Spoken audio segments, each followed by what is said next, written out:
My visit to the Palace of Fine Art Museum. The 2nd of November of 2019, my uncles and I took the subway to visit the Museum of Fine Arts at the center of Mexico City. We got our tickets in the first of 4 levels. Students as me and INAPAM members as my uncle do not pay at all, so the only one that paid there was my young auntie. Sorry, auntie. Upstairs, in the corners of the third level, there is a temporal exhibition of the magazine Amauta of the 20th decade, founded by José Carlos Mariátegui in Peru.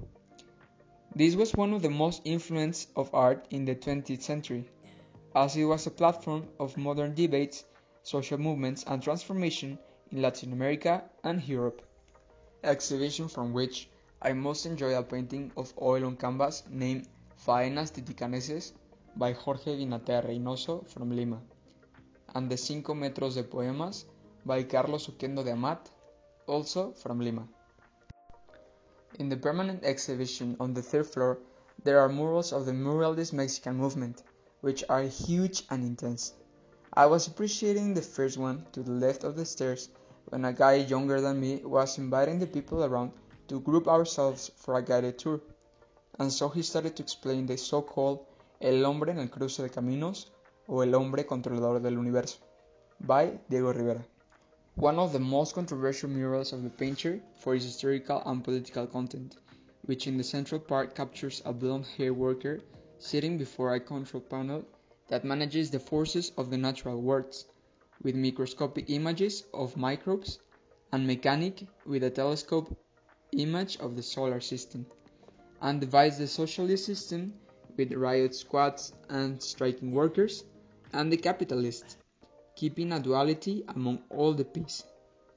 Then we walk to our right until we view the Tormento de Cuauhtémoc by David Alfaro Siqueiros, that highlights the struggle of weak people in search of independence with a narrative about the conquest of Mexico.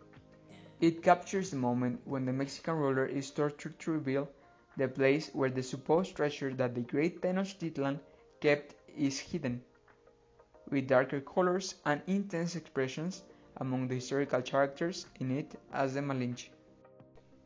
At last, we saw Catharsis by José Clemente Orozco, which shows a mechanical destruction and moral decay. There is a prostitute in green tones that lies leaning to the left of the central point of the fresco, while in the background appear agitated crowds, corrupt leaders, and elements related to industrialized work and war. The class struggle is reflected in two men, one dressed in a white shirt and the other naked, representing the oppressed working class. The colors were really intense and reminded me the Fauvism movement. And so on, the guided tour lasted between 30 to 45 minutes, while the guide explained about more artworks until he finished and we exit the museum heading to the Franz Mayer.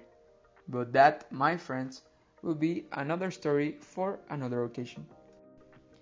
In conclusion, I was really shocked and glad that even though almost all the murals have strong messages against politics and are a vivid and solid critique to social issues that Mexico has been through, the art remains freely untouched by the government, so the ideals can live throughout the audience's perception and allow us to think and connect with them, so we don't forget our history and seek for a better day.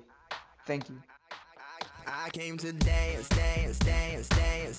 I hit the floor cause that's my plans. I'm wearing